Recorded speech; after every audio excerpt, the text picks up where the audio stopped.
everyone. My name is Grant Porthen, and I lead the Eden Salt River team in Cape Town, South Africa. And it's an absolute joy to be able to share with you just some of our learnings as we've lived out in the Salt River community. My prayer is that through this time, that this what I'm about to share will encourage you to live and work out your faith where you find yourself, wherever you are in all parts of the globe. I'm married to a wife, my wife named Steph, also known to me as Babe, and we have two kids, Mercy and Myra. Mercy's 2 years old, 2.5 years old, and a live wire, and Myra is 9 months old, and she's just started saying dada, and she started to crawl. And so man, it's an absolute joy being a dad. And I guess one of the joys being a dad is coming home from work and just seeing my kids so overjoyed to see their dad. The eldest would often run and just leap into my arms when coming home, and as we sort of hang or hold each other sort of in that embrace upon coming home, we feel such a deep sense of connection. I'm also really shocked that she can jump that high as well, and I feel a bit intimidated because the older I get, I actually figure out that I'm actually finding out at least that I can't jump anymore. But as we share this embrace and she sort of moves on afterwards, I then turn to my younger daughter, and her, as I said, her name is Myra, and I would often find her or see her at least on a playmat. And when she's on the playmat, I can see her desire to move towards me, but I can also sense her frustration because she's not able to do what Mercy can do. She's not able to move towards me or come to my level. And so as a good dad, I move down towards her, sort of closing down the distance with the intention to communicate something to her, with the intention to communicate both loudly and clearly that dad is home and dad loves her. Now, I could attempt to try and communicate that to her from a distance, but it would not have spoken as loudly and as clearly as it did from close proximity to her. And friends, when I think about this moment in our home, I can't help but think about a bigger and far greater moment in history. A moment when we were absolutely powerless to connect with God. But God does the unthinkable, doesn't He? In our powerlessness, He chooses by His grace to move down towards us, to close down the distance. You see, God chooses to close down the distance through His Son, and through closing down the distance, He speaks loudly and clearly about Himself, about His intention to connect with us, and His desire for you and I to be with Him. You see, it's through this downward movement or God closing down the distance that you and I get to share this relationship with God. And it's also through this downward movement in which God rescues us and calls us to Himself that we get to share in the benefits of being His sons and daughters. But it's also through this downward movement of God in which He ends the violence in our lives and brings us peace. And as I've reflected on this downward movement of God, as followers of Jesus, we also called to follow His example. I think about John 2 verse 6 where Jesus says, whoever claims to live in Him must walk as He did. And Apostle John's words in John 20 when he says that as the Father sent me, I'm sending you. And so the sending nature of Jesus, key to this sending nature of Jesus, Him being sent to us, we see this closing down of the distance. And I believe that as the church, as followers of Jesus, we are called to close down the distance too.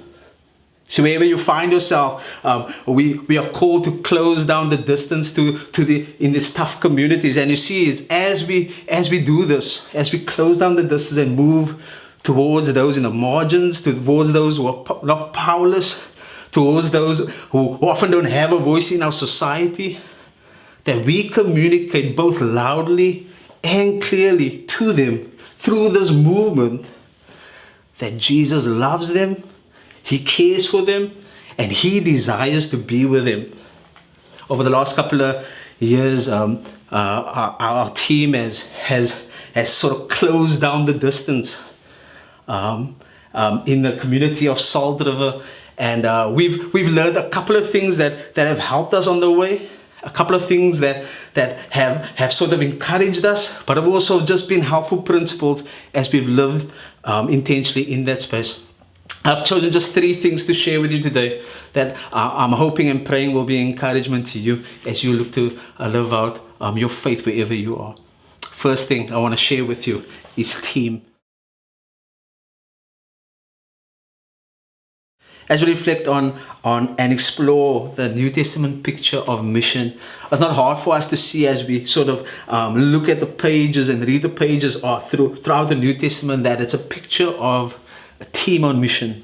And it's been an absolute joy to serve along buddies, friends, family as we seek to reach and serve people in Salt River.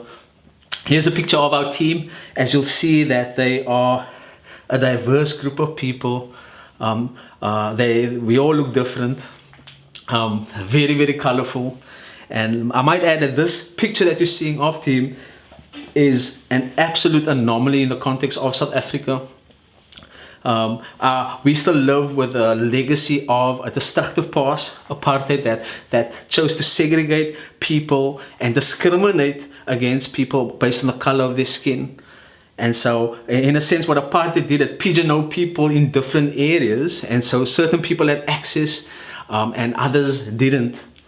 And so here in 2020, unfortunately, we still live with the legacy of that. And so people that look like me and that are a bit darker than me still live in these spaces and don't have access, whereas others that are a bit fairer in skin have access to things.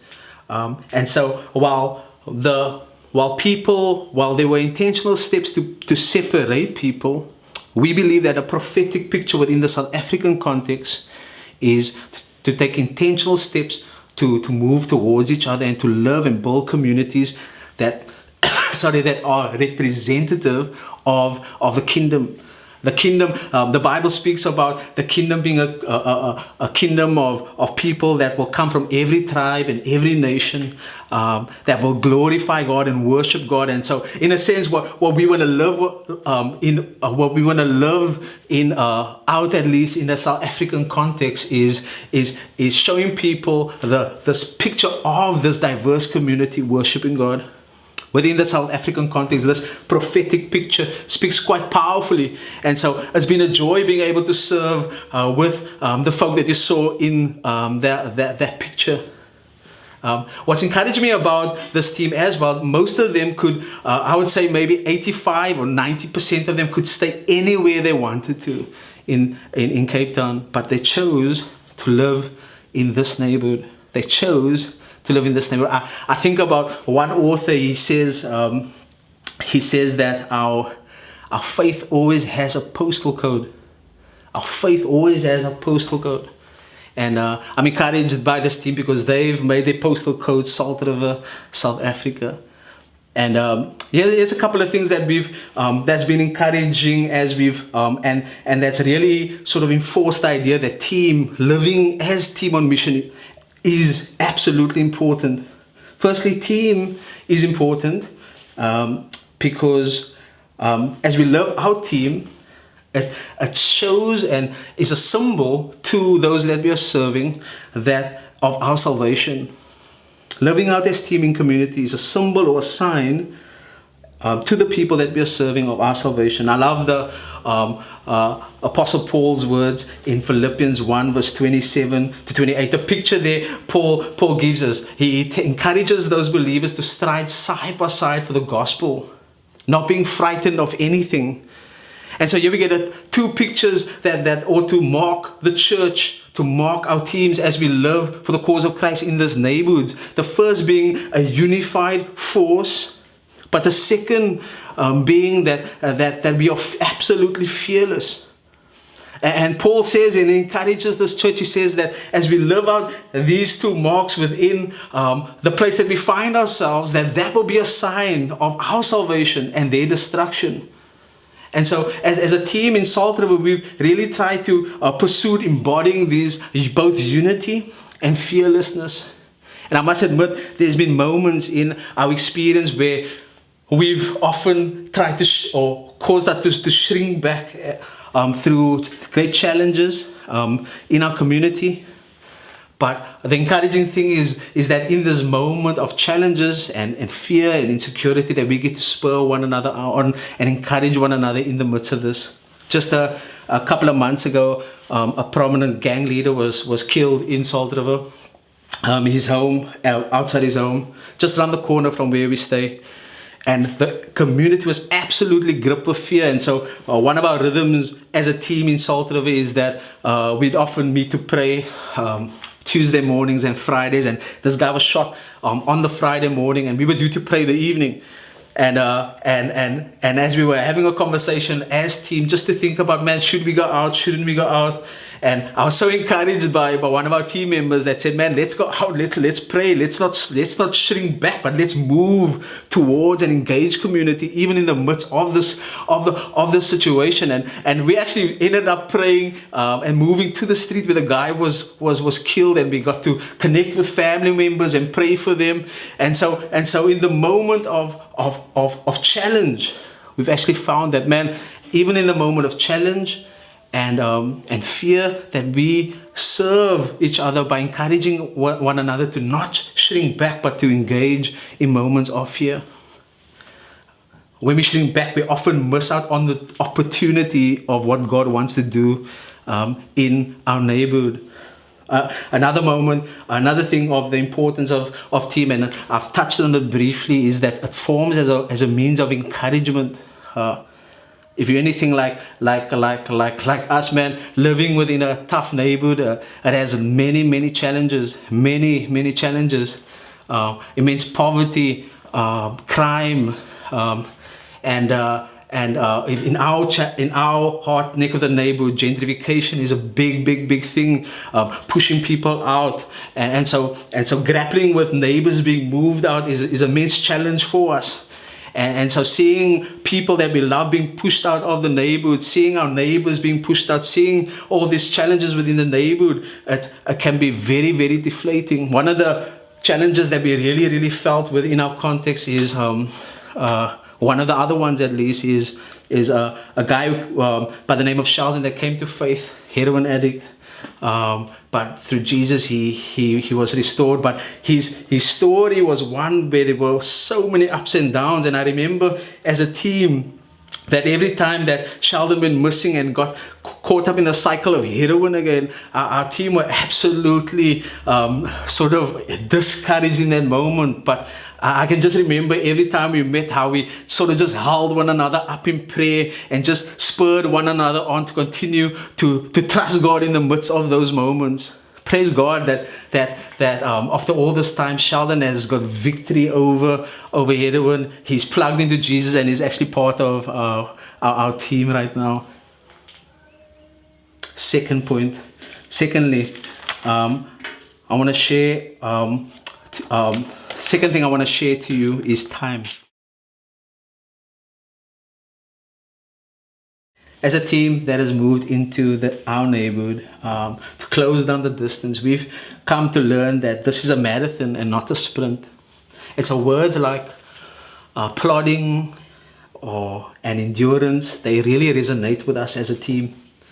We've grown in our understanding that this is a process and a journey that God has invited us into, but it's also a process and a journey that we are committed to as a team. And I guess seeing it in this way has helped us to process our posture,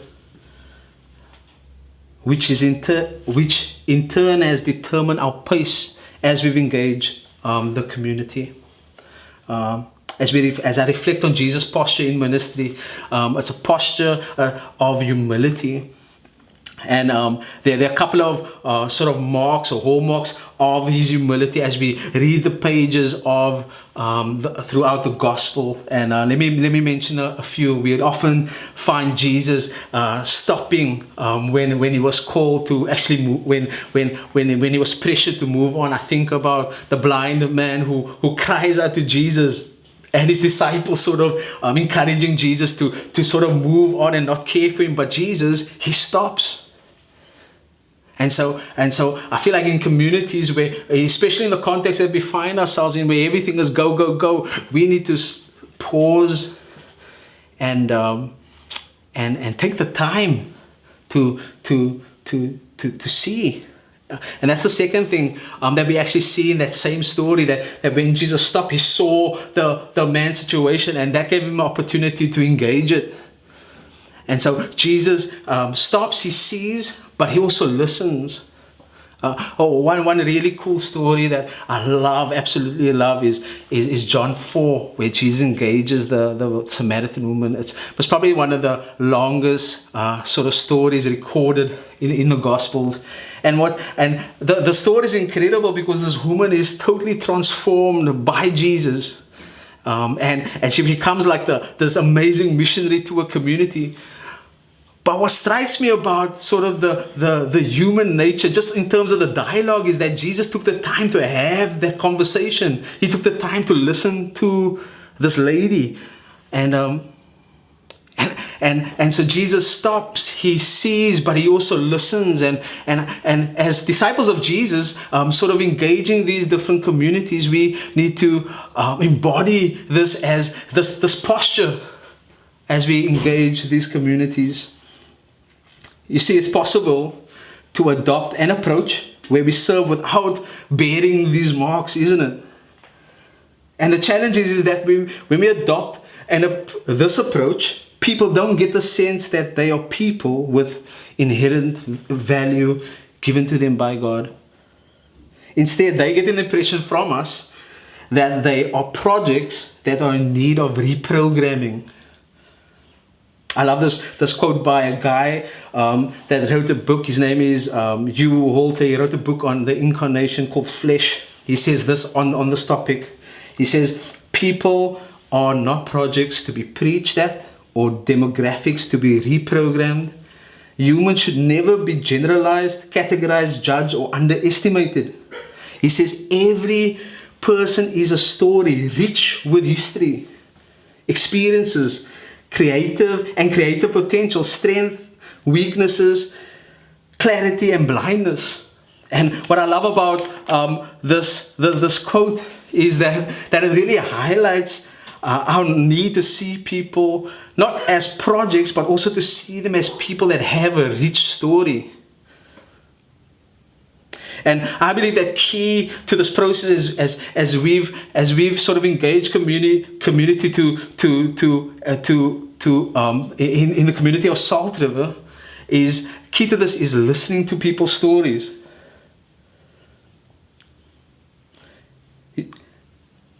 And you know, when listening to people's stories, this requires a posture of humility, but also requires a posture of where we listen well and we actually enter the community as learners. You see, when we do this, people get the impression that they are loved and they are valued because we've taken the time to listen to their story. I think the goal of this is the approach in this is to listen to their story first and then share our story, but ultimately sharing God's story. The ultimate goal being to help them through the guidance of the Holy Spirit to see their story grafted into God's story. And this is a process that we get to be a part of, but the key to this is adopting this posture of humility. Third thing, tapestry. And I think about what God has done and continues to do in our neighborhood. I think about a tapestry. A tapestry is a textile fabric with pictures and design that have been woven together. Now, in order to make one of these masterpieces that is popping on your screen right now, you need a master artist to design the artwork. But then you also need sort of a master weaver to execute and to deliver what this master designer has put in place. And the incredible thing about this process of Jesus working out his tapestry within our neighborhoods is that he is both a master designer and the master weaver. But what's even more incredible about this is that Jesus invites you and I to be part of that process. In a sense, we are the needle he chooses to use, the tool he chooses to weave everything together in the neighborhood. And so we have this joy of participating in this process. And as we've reflected on being tools that are used in our Master's hands to fulfill his desired agenda within our neighborhood, we found that two movements are absolutely essential in our lives as a team. First one movement is moving Godward, and the second movement is moving outward.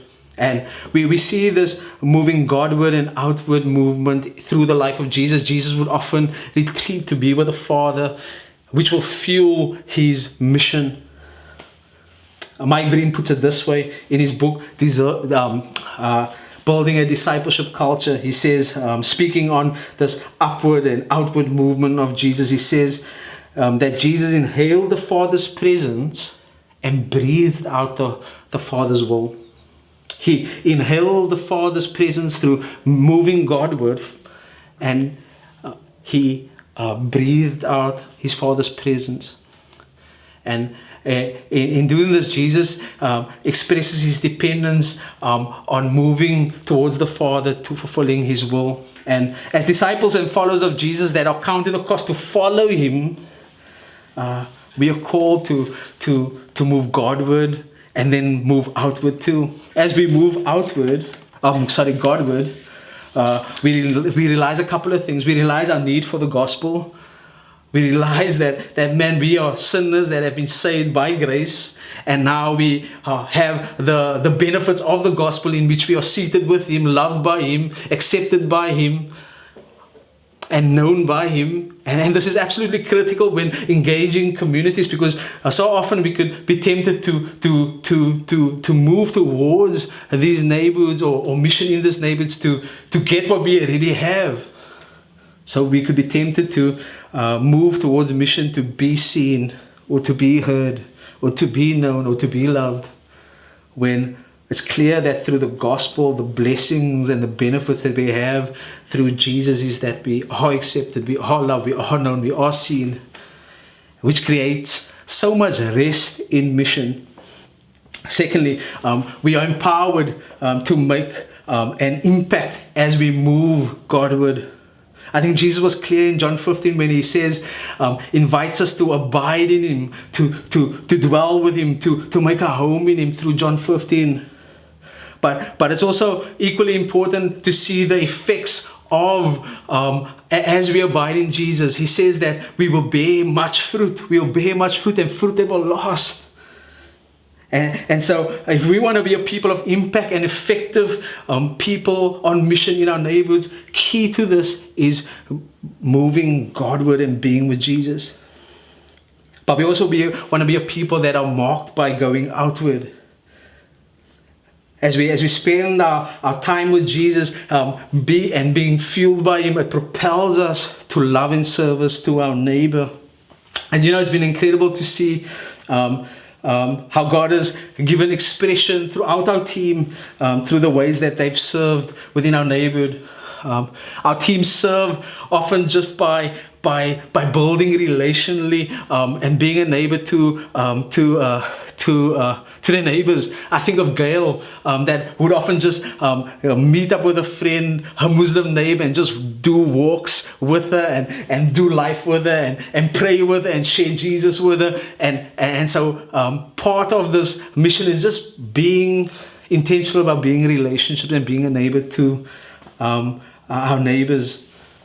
I think of Warren, who started this bike club. Warren has his own business, and he's in the branding business, and it's just been incredible to see him using his passion, which outside of his business is mountain biking, and to connect his mountain biking to discipleship. We saw this boy Yasin one day.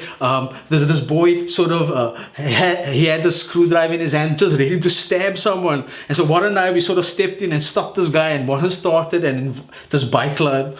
As a result of that, inviting this boy to more than just a bike club, but to a relationship where he is seen as dad. But what's more potent about this relationship is that Warren has had an opportunity to share the gospel with him, and this boy has made a commitment to not hold on to a screwdriver, but hold on to Jesus.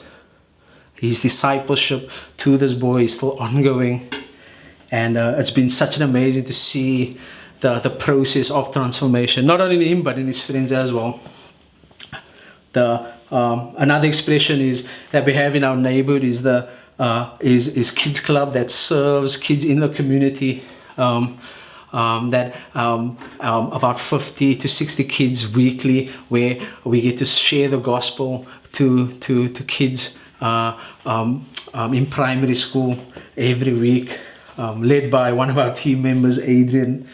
And then we have Kate, who just started this took on this initiative by taking on this business called Hope Soap. Give a Hope Soap, that where these women make these amazing organic soap, and it's a business that gives these women an opportunity to earn an income from was probably one of the toughest parts of our community, and so she's doing an incredible job.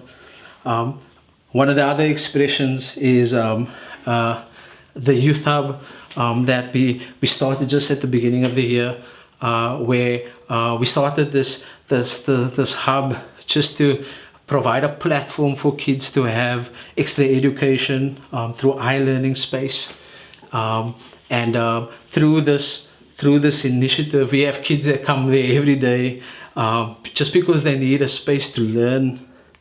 And but also the same kids, they meet in our homes to worship God and to learn more about Him as well. And so as a team, we are really grateful for all that God has done, and we are excited for where God will take us to. As a team, we are still very much in process. Our goal as a team is the process and not the product, to quote an anonymous author, or an author that I don't know. Our goal is the process and not the product. So in closing, I'll encourage you, as you engage your communities, to focus your attention on team, to take your time, and to join or continue joining God and in the tapestry that He's forming in your context. God bless.